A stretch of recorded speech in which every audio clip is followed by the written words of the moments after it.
Tidak bisa minum. Jiwa masyarakat adat untuk melawan ketidakadilan rusak alam. Jalan, saluran irigasi, hingga fasilitas reproduksi.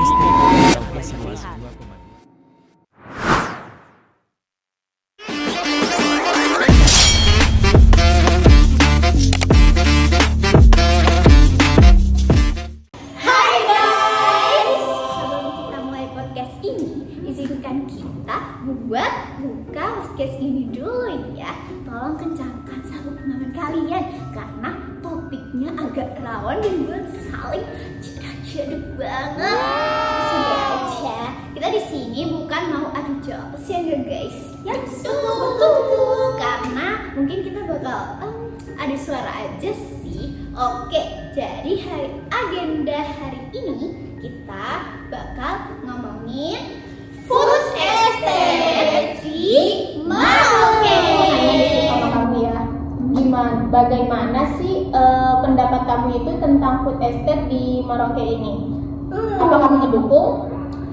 Aku tuh sebenarnya ngedukung ya food estate di Merauke karena di sana itu kan butuh ketahanan pangan nasional. Nah, jadi tuh lahan di sana juga potensial banget gitu kalau misalkan kita tuh produksi beras dalam skala yang besar, jadi kan bagus buat negara.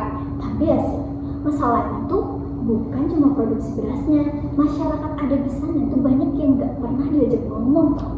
Tiba-tiba lahan mereka masuk konsesi, itu tuh pelanggaran yang serius banget. Dan hutan habis buat sawah, itu bukan hal-hal yang sepele tau. Nah, Anin bener, orang Marin itu hidup tuh dari sagu, rawa, dan hutan. Begitu hutan ditebang, bukan cuma makanan yang hilang, identitas mereka hilang. Terus negara bilangin demi pangan buat siapa? Aku tuh ya di tengah-tengah. Soalnya ya aku ngerti kebutuhan pangan nasional, tapi Merauke itu bukan lahan kosong aja gitu. Tanahnya tuh beda, musimnya juga beda. Proyeknya tuh raksasa, itu butuh analisis matang, bukan sekedar tanah luas ayo garap gitu. Oke.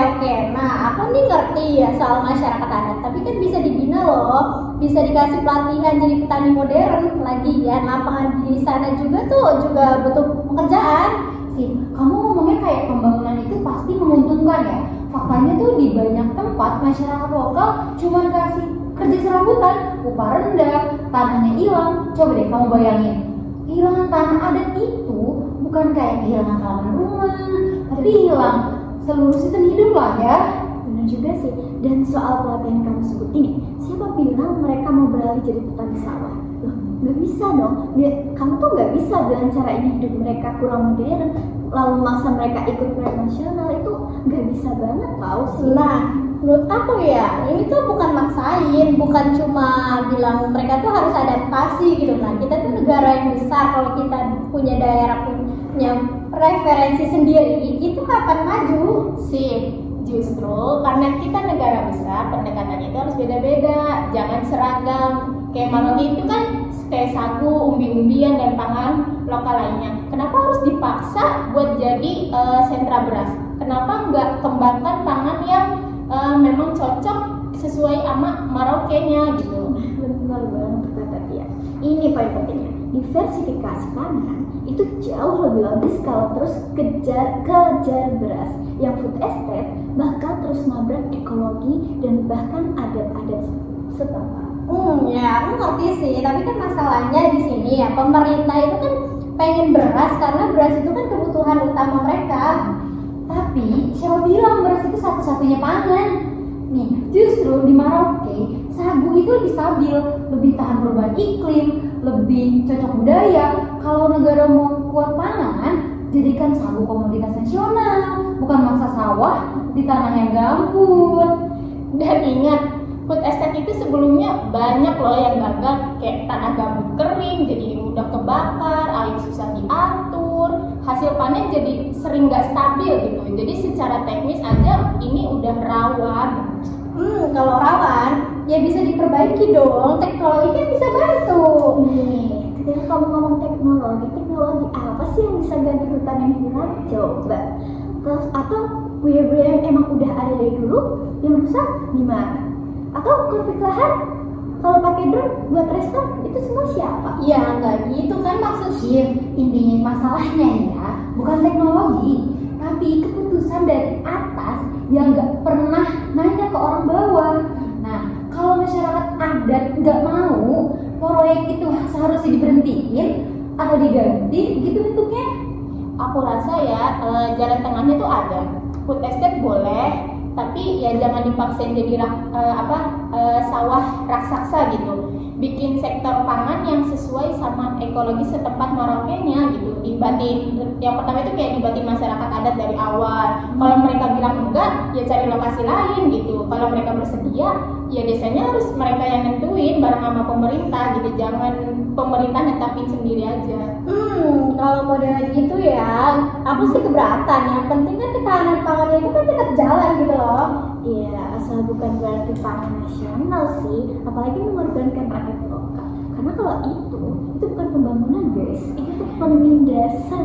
Nah, setuju banget. Kalau mau jalan, hormati tanah adatnya, jangan babat hutannya, dan jangan maksa lah ya pola pangan yang gak cocok gitu.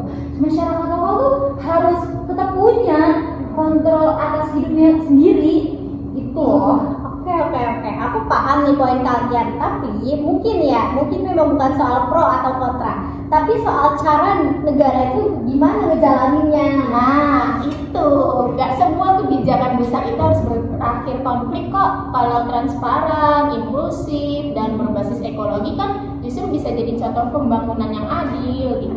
Asal jangan diulangi kesalahan yang lama. Jangan ulangin babak belum pemanusiaan sampai mengorbankan tanah-tanah adat guys. Nah iya, pangan boleh dibangun, tapi manusianya jangan dihancurin. Oke. Aku nih penasaran ya, sebenarnya apa sih yang paling ditakutin dari food estate di Merauke? Kan nggak semua proyek itu kelihatan buruk ya. Dari paling takutin ya, gampang sih ya jawabnya. Kayak seperti hilangnya tanah adat deh, terus rusaknya hutan itu pasti udah pasti banget. Terus proyek-proyek gagal, tapi masyarakat yang nanggung dampaknya itu udah kejadian banyak banget di banyak tempat. Kalau emang gagal, pemerintah tinggal ganti menteri. Kalau masyarakat gagal panen karena lahannya dirusak, mereka mau pindah kemana? Nah iya, dan ada hal yang sering dilewatin, kayak hubungan masyarakat adat dengan hutan itu bukan cuma ekonomi loh. Ada situs budaya, tempat ritual, ada pohon-pohon yang dianggap leluhur. Begitu digusur, itu hilang selamanya loh. Aku ngerti, tapi kenapa pemerintah itu tuh selalu bilang salah ya? Masa negara nggak boleh punya proyek dengan skala besar gitu? Negara boleh banget punya proyek besar, tapi bukan berarti boleh bertindak sepihak. Food estate di Merauke itu kan masuk kawasan sensitif di lingkungan dan sosial.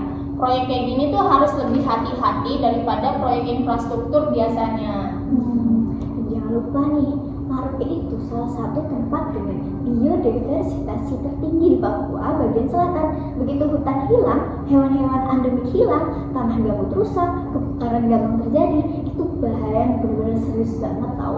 Kalau kayak gitu ya, kenapa pemerintah itu ngotot banget maunya di Merauke? Kan ada banyak wilayah yang lain gitu loh. Karena Merauke punya lahan yang dianggap itu kosong, padahal tuh kosong buat siapa? Buat pemetaan kertas mungkin kosong, buat masyarakat lokal itu rumah, buat ekosistem itu kehidupan.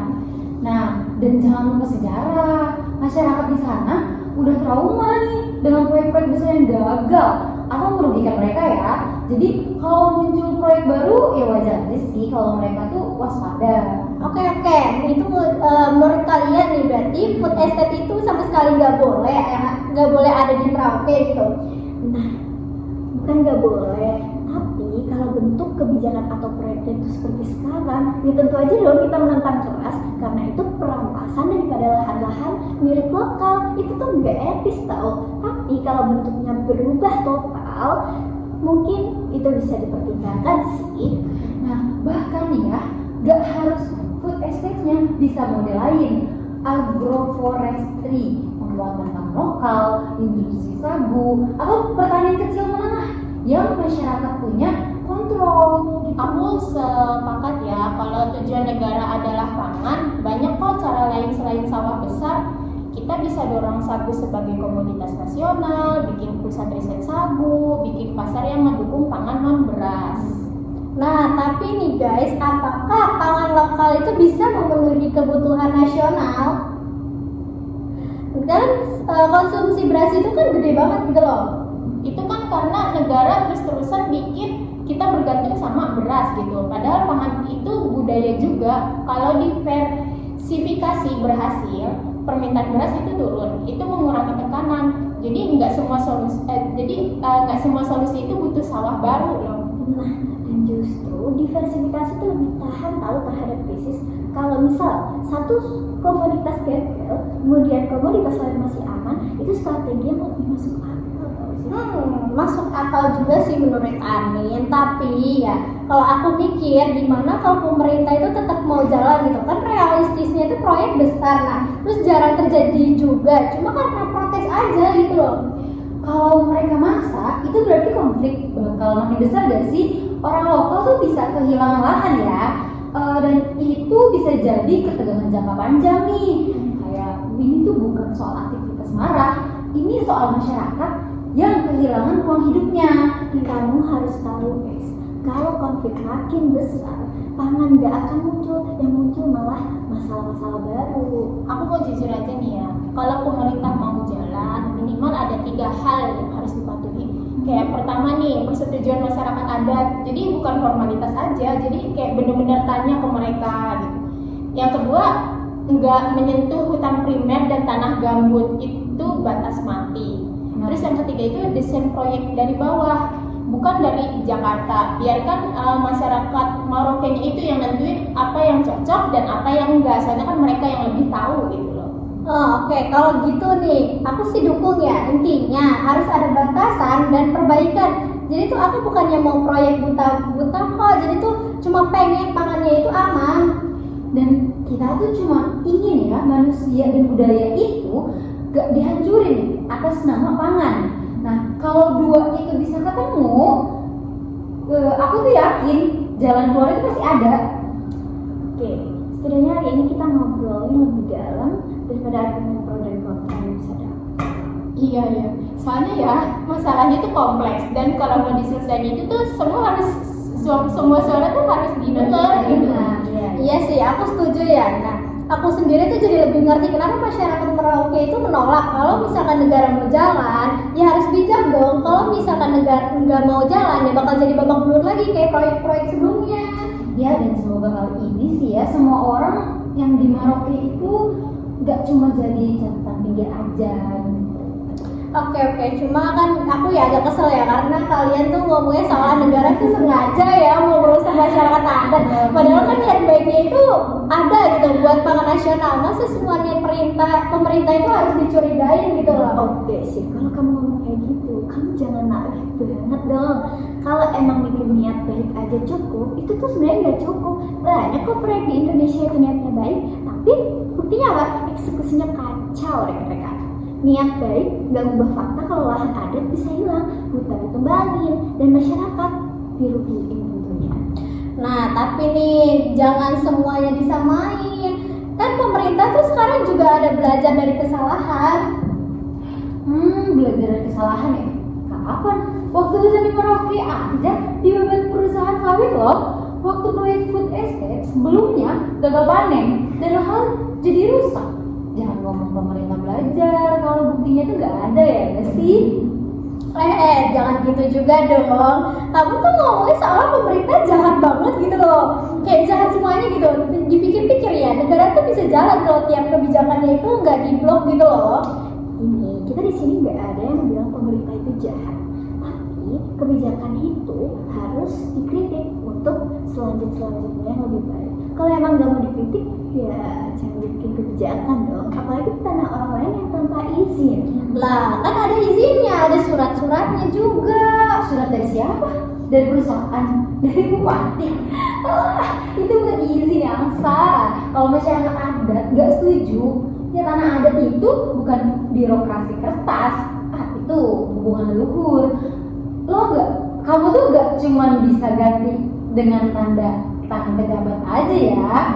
Tapi kan negara itu kan punya ini ya otoritas atas tanah gitu loh. Chief, negara itu punya otoritas administratif, bukan moral. Moral itu tetap di tangan orang yang hidup di tanah itu atau bisa kita sebut masyarakat adat.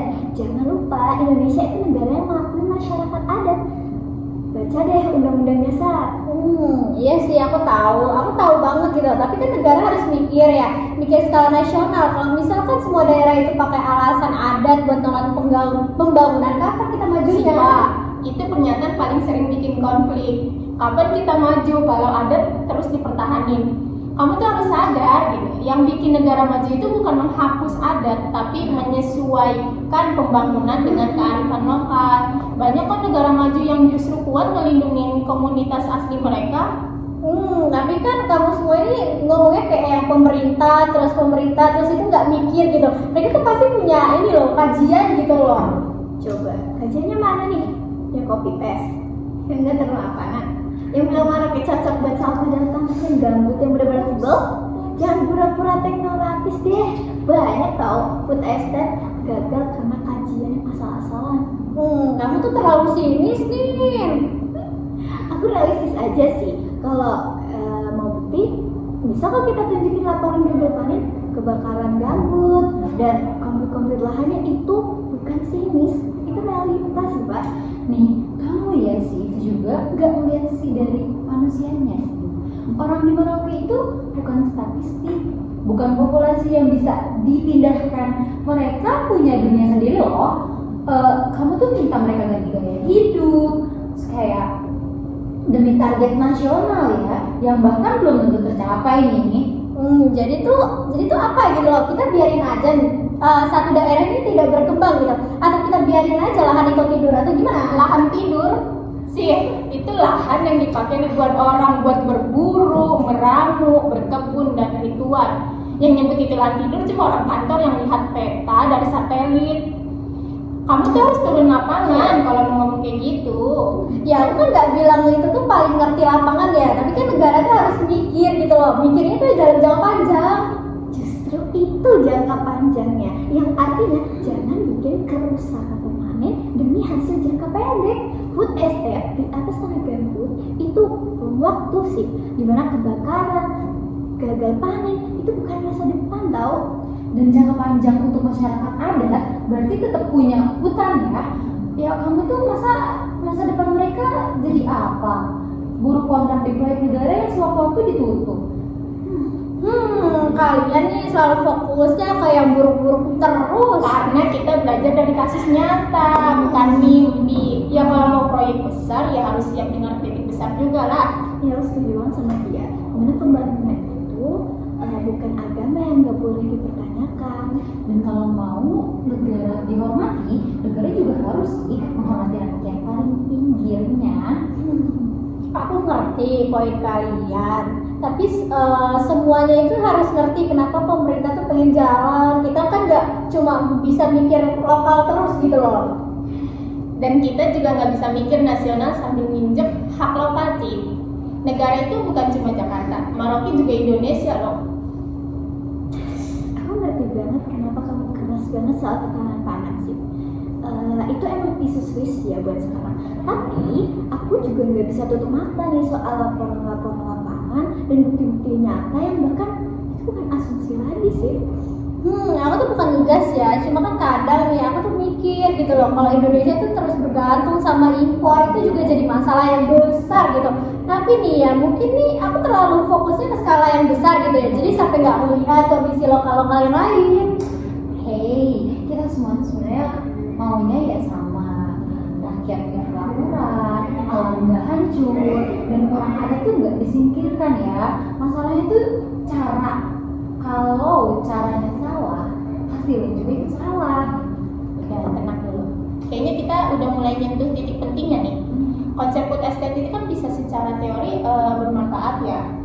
Tapi praktiknya yang bermasalah. Jadi mungkin bukan soal siapa yang paling benar, tapi apa yang paling masuk akal sih buat Merauke. Aku setuju nih kalau misalnya proyek kayak gini tuh harus diawasi dengan yang ketat gitu loh. Karena jujur aja ya, dari laporan-laporan yang kayak tadi laporan si Anin dan si Egi sebutin itu tuh menurut aku ya kayak ngerasa ada yang nggak beres gitu. Ya, aku bukan anti pembangunan ya. Yang aku tolak itu modal dari pembangunannya. Jadi bukan pembangunannya aku tolak, yang menjaga hak-hak orang lokal. Kita harus ingat masyarakat Marawi dan kelompok-kelompok lain itu punya cara produksi pangan sendiri, sagu, hutan, perladanan kecil, dan itu tuh mudah terbukti ribuan tahun. Kalau mau bantu, seharusnya memperkuat ya, itu bukan menggantikannya. Tuh, ada ide nih yang bisa jadi titik tengah. Bukan food estate besar, tapi agroforestinya, pertanian adaptif dan restorasi gambut sambil bantu masyarakat lokal memperkuat produksi mereka. Jadi teknologi tetap kok bisa dipakai, tapi bukan dengan merampas lahan. Iya sih, aku nih mulai ngerti maksud kalian. Kalau dipaksain dia jadi proyek raksasa, jadi proyek yang gede gitu misalnya, pasti resikonya gede banget. Tapi kalau ngedukungannya tepat, terus kecil-kecilan skalanya, kayaknya lebih aman dan lebih masuk akal juga. Nah, itu dia, kita bukan anti negara, bukan anti pangan, tapi anti kesalahan yang sama diulang lagi. Nah, yang penting masyarakat adat itu ikut menentukan, bukan cuma dikasih tahu belakang aja gitu. Oke, sepertinya kita udah masuk fase yang matang ini. Panas itu tadi sempat panas ya, itu wajar. Soalnya sini sih besar, tapi sekarang kita bisa susun langkah yang bagus nih, yang konkret. Kayak kita sepakat food estate bisa tetap ada, tapi bukan mega proyek jutaan hektar. Itu terlalu riskan di Merauke.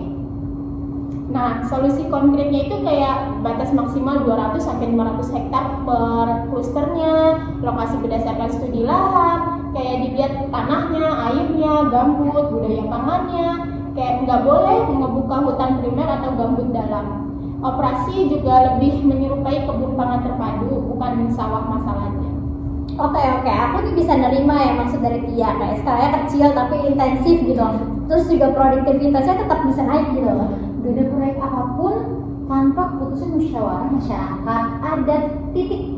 Dan kalau masyarakat bilang enggak, ya harus dihargai dong, bukan malah dipaksa atau diambil hak-hak mereka. Gila sih, aku nih gak nyangka ya diskusinya itu bakal seribet ini. Tapi jujur ya, kayak aku seneng banget gitu. Kalau kita tuh gak inget cuma deket doang gitu, akhirnya kita tuh ada bentuk yang jelas gitu. Iya, aku juga tadi lumayan panas ya. Tapi justru karena itu kita bisa buka nih semua sisi. Aku apresiasi lo, kamu mau dengerin pengalaman aku di lapangan. Oh iya, aku juga belajar gitu ya. Kalau lihat dari atas doang kan tuh nggak cukup. Nah, ketahanan pangan itu kan juga penting. Tapi kan nggak boleh nginjek-nginjek yang lain juga. Bener nggak? Oke, jadi sebelum kita benar-benar tutup diskusi hari ini nih, aku cuma mau bilang satu hal. Walaupun tadi sempat pembahasan kita tuh agak panas ya, tapi seru dan ada momen juga semua muka tuh pada tegang gitu. Ternyata tapi kita bisa tetap duduk bareng. Untungnya nggak sampai lempar kursi. Tapi itu kayak udah jadi progres yang besar sih menurut aku. Jadi kita beda pendapat iya, tapi niat kita tuh sama gitu. Pengen yang terbaik buat Merauke dan semua yang hidup di atas tanahnya itu. Dan supaya nggak kamu banget nih, aku mau pantun. Boleh. Apa tuh? Pantunnya apa? Jalan ke rawa lihat buaya ngap-ngapan. Cakep. Kirain marah, ternyata cuma kepanasan. Aduh, panas. Tadi kita debat sampai urat leher tegang-tegangan. Ujung-ujungnya malah ketawa bareng. Oke, intinya kita masih jauh dari tuntas. Tapi kalau cara ngobrolnya bisa kayak hari ini, dia terbuka dan sekalian sambil bercanda. Iya. Aku yakin mereka punya harapan gede ya.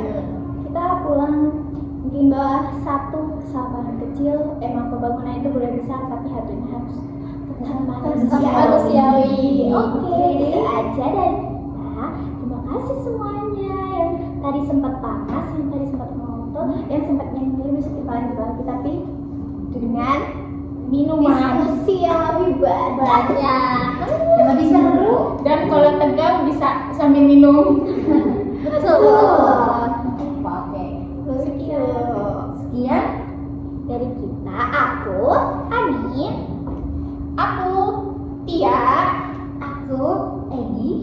Aku Syifa